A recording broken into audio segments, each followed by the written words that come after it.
Integration x cube plus x square minus x dx।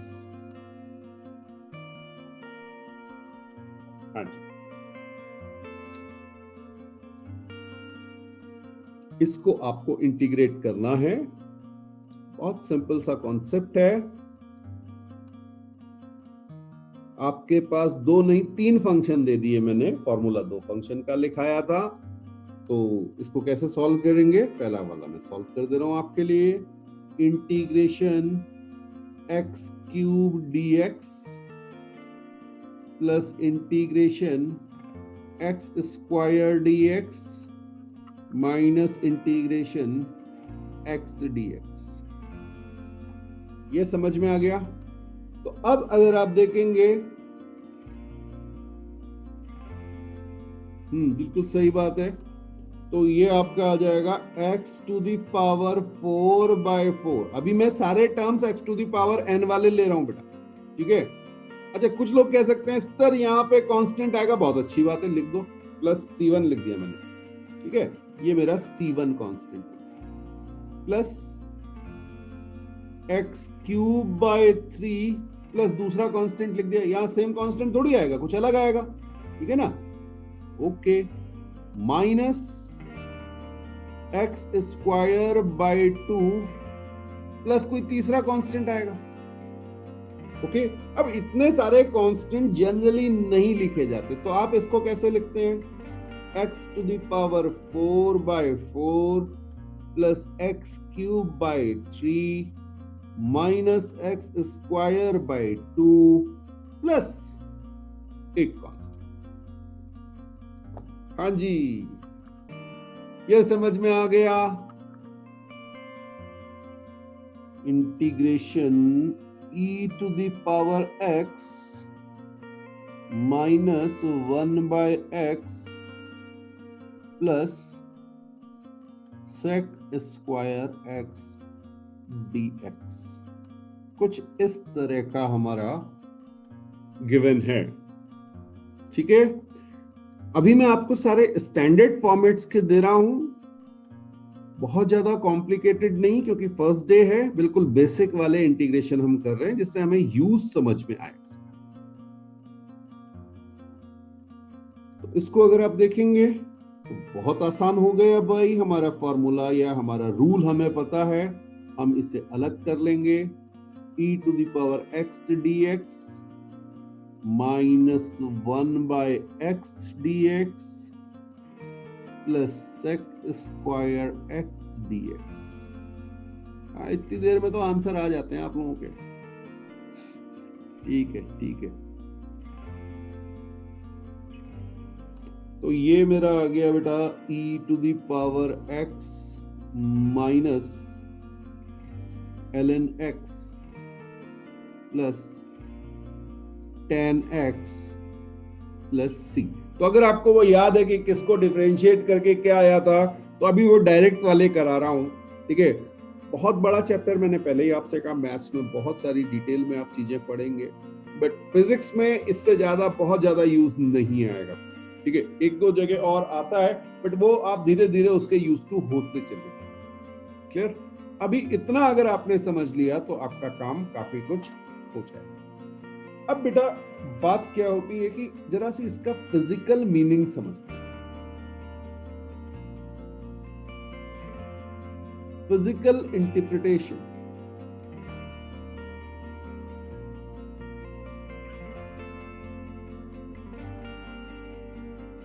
ठीक है? Physical interpretation क्या है?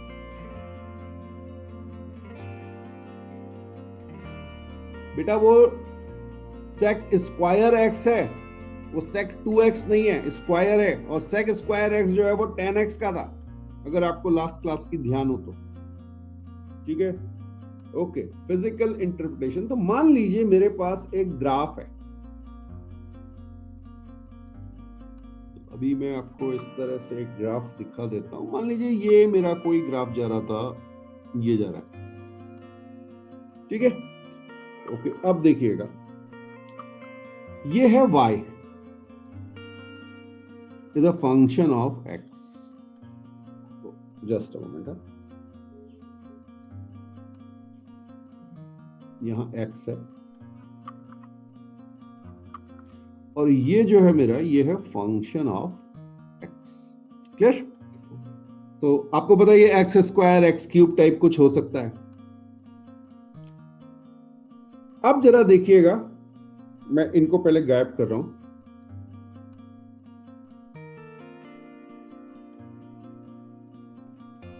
यहां मैं लिख रहा हूं y, यहां मैं लिख रहा हूं x. अब मैं इसको इलाज करके आपको दिखा रहा हूं. ठीक, एक छोटी सी स्ट्रिप लीजिए.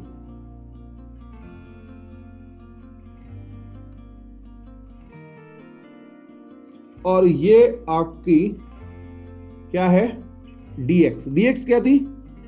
dx is nothing delta x tending towards 0. तो एक बहुत फाइन आपने क्या ले ली? स्ट्रिप ले ली है. ठीक, और यहां पर इसकी कुछ वैल्यू आएगी. तो मैंने आपसे कहा y is equal to f x है. तो आप में से कोई मुझे बताएगा what is the area of this strip? I am calling it DA. छोटा एरिया है, एक पतला पूरा एरिया नहीं है, स्मॉल एरिया है. तो इसे मैं क्या कह रहा हूं? DA. हाँ जी, ये कितना हो जाएगा? ये आपको रेक्टेंगल सा दिख रहा है, नहीं दिख रहा है? इसकी थिकनेस है dx और इसकी लेंथ है fx. तो DA को मैं क्या लिख सकता हूं? fx dx. या आप चाहें तो y dx भी लिख सकते हैं, आपके ऊपर है, because y is fx. Okay. और अब अगर मैं ऐसी बहुत सारी स्ट्रिप्स को ऐड कर दूं तो मेरा क्या आ जाएगा बेटा? सम कर रहा हूं बेटा, ये टोटल एरिया आ गया. ये समझ में आ रहा है? तो my integration DA is my total area and that is what? Integration fx dx.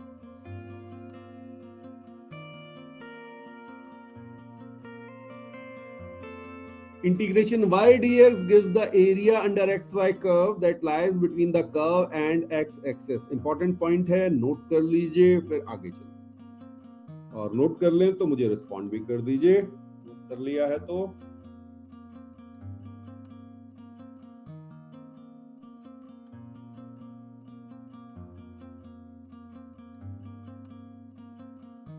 Okay, good good good. चलिए चलिए, तो आगे बढ़ रहे हैं. अब एक और चीज आपको बता रहा हूं. देखिएगा, एक मेथड है. मान लीजिए मेरे पास लिखा हुआ है कुछ fx और मुझे इसकी कुछ लिमिट्स दी गई. लिमिट्स कैसे दी जाती हैं ये बता रहा हूं आपको. ये a है, ये b है. ठीक, इसको कहते हैं लोअर लिमिट. मतलब जहां से x की लोअर वैल्यू शुरू हुई, इसको कहते हैं लोअर लिमिट. और इसको कहेंगे अपर लिमिट, जहां x की मैक्सिमम वैल्यू जाएगी. ये समझ में आए? a और b दोनों. इस fx a to b का मतलब होता है fb माइनस fa. ठीक है? फंक्शन की वैल्यू b पे माइनस फंक्शन की वैल्यू a पे. ये मैं जनरलाइज टर्म में आपको लिखा रहा हूं. अभी एग्जांपल कहूंगा तो आप कहेंगे अरे इतना आसान होता है. हाँ बिल्कुल बिल्कुल. देखिएगा, जैसे मैं आपको एक एग्जांपल दूं. मैंने आपसे कहा एक्स स्क्वायर लिमिट 0 से 2. ठीक है? मेरा फंक्शन क्या हो गया? X square. तो अब क्या करेंगे? पहले ऊपर वाली लिमिट. तो यहां मैं लिख दूंगा x की जगह 2. तो 2 स्क्वायर माइनस 0, मेरा आंसर आ जाएगा 4. ए और बी ए बी के टर्म्स में दिए जा सकते हैं. आपको उसकी कुछ वैल्यू दी जा सकती है. वो कुछ वैल्यू है उसकी, जरूरी नहीं इंटीजर हो, वो कुछ भी हो सकता है. ठीक है? वो x की वैल्यू है कहीं से कहीं तक. मान लीजिए मेरे पास कोई ग्राफ है ना, ऐसे करके ये ग्राफ, मैं आपसे कह रहा हूं यहां से शुरू किया और यहां पे खत्म किया, तो ये मेरी ए वैल्यू है, ये मेरी बी वैल्यू है, और ये मेरा एरिया हो गया। ठीक, हाँ जी, चलिए।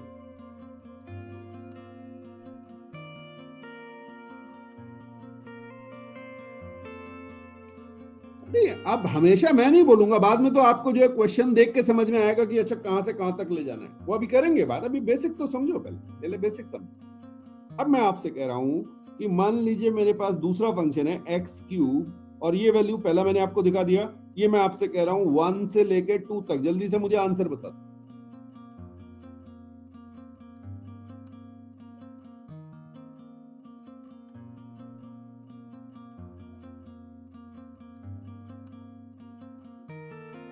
जल्दीबाजी मत करो।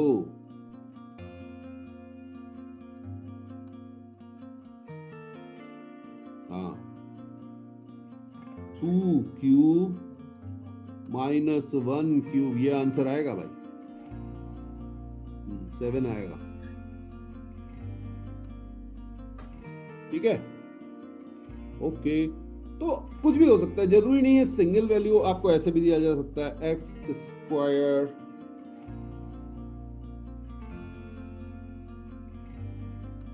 Bye 3 plus 6।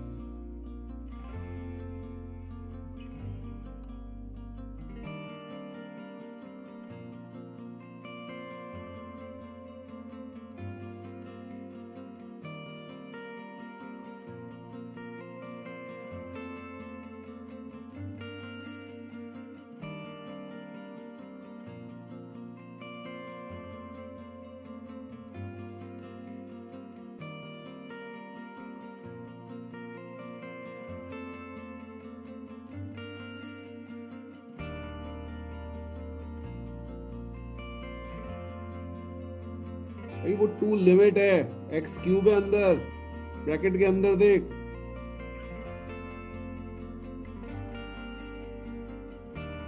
हाँ जी, एक्स स्क्वायर बाय 3 प्लस 6, और इसकी लिमिट आपको दे रहा हूं, इसकी लिमिट है आपकी -1 से 2।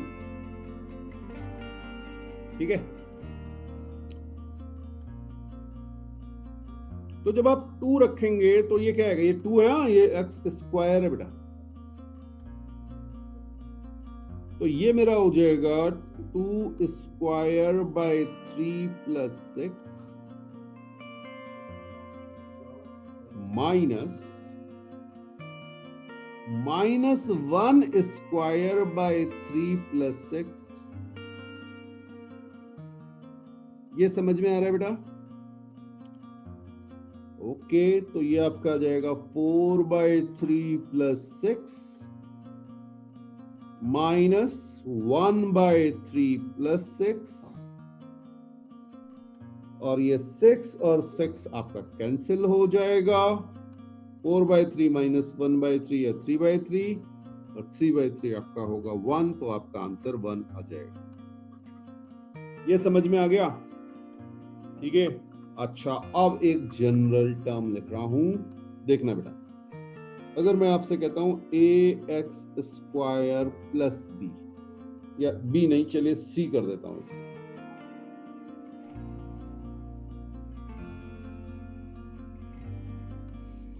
ठीक है, और इसकी मैंने कुछ लिमिट आपको दे दी, लेट से ए से बी दे रहा हूं, ये कुछ कॉन्सेप्ट डेवलप करेगा, इसलिए ऐसे दे रहा हूं। ठीक है, हाँ जी, जल्दी से मुझे वैल्यू डाल के बताओ क्या है।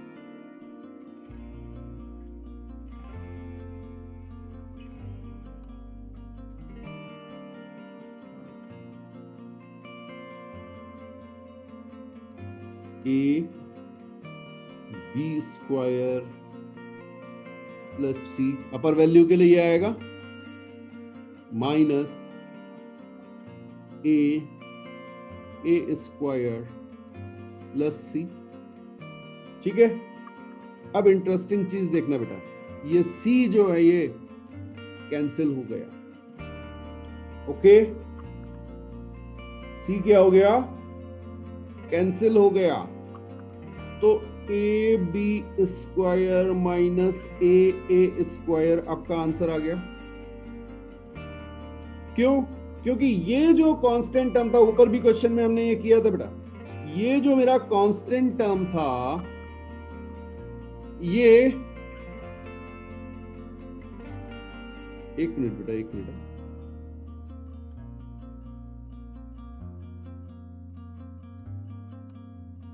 हाँ, ये जो कांस्टेंट टर्म था ये कहां था? अपर लिमिट के साथ भी आया और लोअर लिमिट के साथ भी आया, और ये कैंसिल हो गया। ये समझ में आया? तो इसका मतलब ये है कि अगर मुझे इंटीग्रेशन में लिमिट दे दी जाए, जैसे मैं आपको कहूं इंटीग्रेशन fx dx, ठीक है, अगर लिमिट नहीं दी तो मैं इसे क्या लिखता था? fx plus some constant. But अगर इसी को ऐसे लिख दिया जाए fx dx, अब मैं आपको यहां पे लिमिट दे दूं। ये मैं रेड कलर से आपको अलग से दिखा रहा हूं ताकि आपको ये समझ में आए, ठीक है? तो इसको क्या लिखेंगे बेटा? Function of b minus function of a, या दूसरा तरीका भी होता है इसको लिखने का, मैं ऐसे लिख सकता हूं fx limit a to b। यहां पर कांस्टेंट की जरूरत नहीं पड़ती। कितनों को यह कहानी समझ में आ गई? तो हमारा जो एग्जाम्पल है वो मैं आपको दिखा रहा हूं, integration x cube minus x square dx limit 1 से 2। हाँ जी, इसका आंसर आपको मुझे बताना है।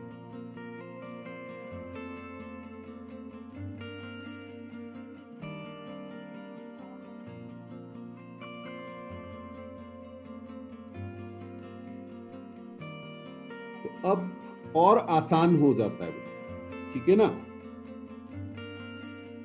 इसको आप देखेंगे तो ये आपका जाएगा x to the power 4/4 minus x cube by 3। और अब आपको इस पे बिल्कुल सी लिखने की भी जरूरत नहीं, क्योंकि आपको लिमिट्स दी गई हैं, ठीक? अब वैल्यूज को डाल दीजिए, तो 2 to the power 4/4 minus 2 cube by 3, पहला टर्म ये आ गया। माइनस करेंगे, यहाँ पे आपका आ जाएगा 1/4 माइनस 1/3। इस तरह का आपका टर्म बन जाएगा। इसको आप इजीली सॉल्व कर सकते हैं, है ना? तो चलिए देख लेते हैं भाई क्या आ रहा है। तो ये आपका 2 to the power 4 16/4 minus 8/3 minus 1/4 minus 1/3। तो ये आपका आ जाएगा 15/4, ठीक है? इसको और इसको माइनस कर दिया, और ये आपका आ जाएगा माइनस 7/3 आ रहा है, चेक कर लो।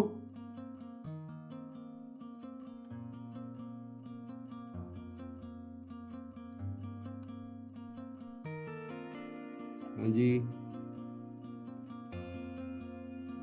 चलिए देख लेते हैं।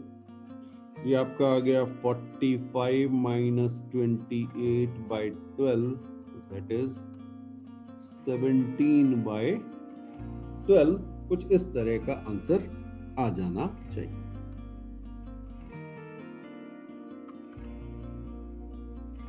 Integration u plus at dt, where a and b constant. तो a and b नहीं, a and u constant।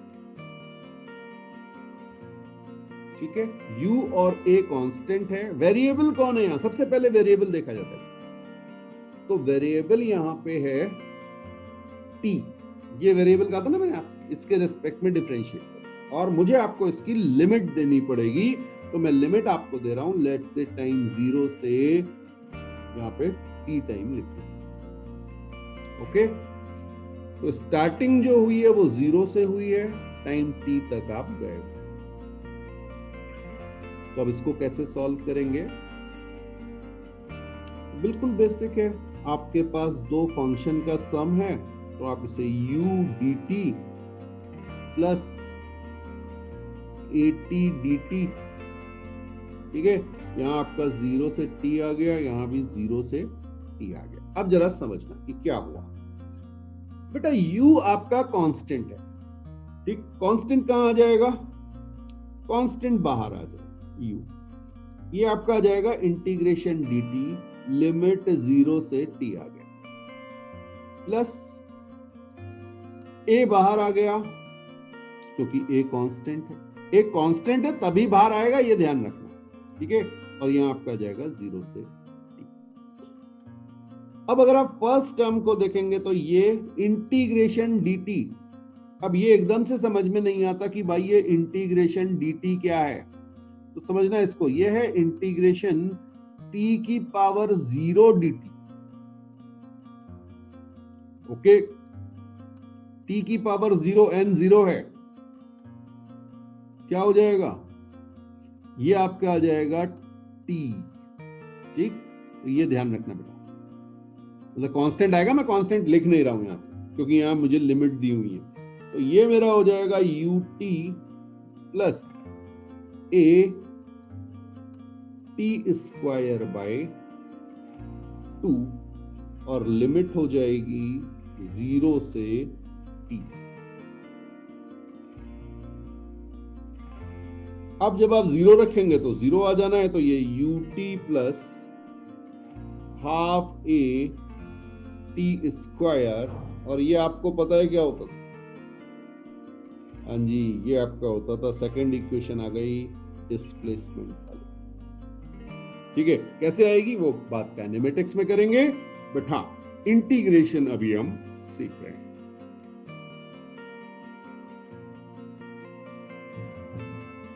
तो हमारा एग्जाम्पल है बेटा 2 प्लस 5t इंटीग्रेशन dt, ठीक है, और लिमिट मैंने आपको दे दी है 0 से लेके 1, ये आपको इंटीग्रेट करना है। फिर 2 plus 5t,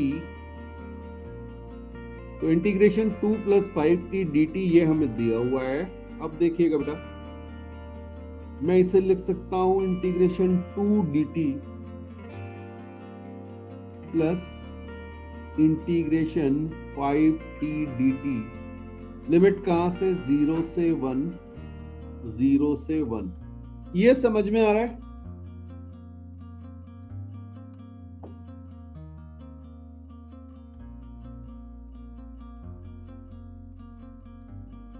okay okay good. अब अगर आपको ये समझ में आ गया तो थोड़ा सा आगे चलते हैं, ठीक है। अब अगर आप इसको देखेंगे तो ये 2 बेटा यहाँ कांस्टेंट है, तो इंटीग्रेशन में जब कांस्टेंट मल्टीप्लाई हो रहा था तो ये बाहर चला जाएगा, तो ये इंटीग्रेशन टर्म से बाहर गया, और ये मेरा क्या बन गया? इंटीग्रेशन dt 0 से 1, प्लस यहां देखिएगा यहां क्या बनेगा, ये 5 बाहर आ जाएगा, ये आएगा t dt, लिमिट 0 से 1। ये क्लियर है सबको? अब मैंने आपसे कहा कि बेटा इंटीग्रेशन dt को t लिखेंगे। क्यों लिखेंगे ये आपको मैंने वहां समझा दिया था कि ये t की पावर 0, 1 है ना, यहाँ पे 1 है बेटा, 1 का मतलब क्या होता है? t की पावर 0, तो वो t to the power 0 plus 1 divided by 0 plus 1 आ जाएगा। ऐसे ही इंटीग्रेशन t dt को क्या लिखेंगे? t square by 2। इसी तरह से इंटीग्रेशन t स्क्वायर को क्या लिखेंगे? हाँ जी, t क्यूब बाय 3, जो भी आपका टर्म है, ये t to the power n, इसलिए मैं आपसे कह रहा था कि ये इंपॉर्टेंट।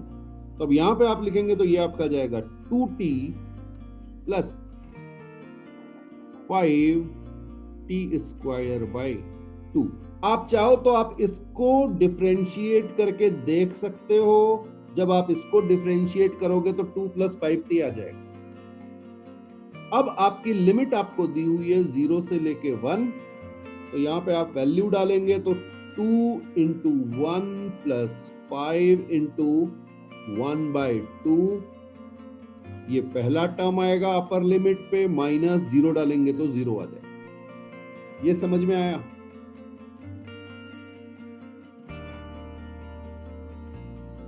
ओके, तो ये आपका 2 प्लस 5/2, दैट मीन्स 9/2 आंसर आ जाएगा इस इंटीग्रेशन का। ये बिल्कुल सिंपल सा मेथड होता है।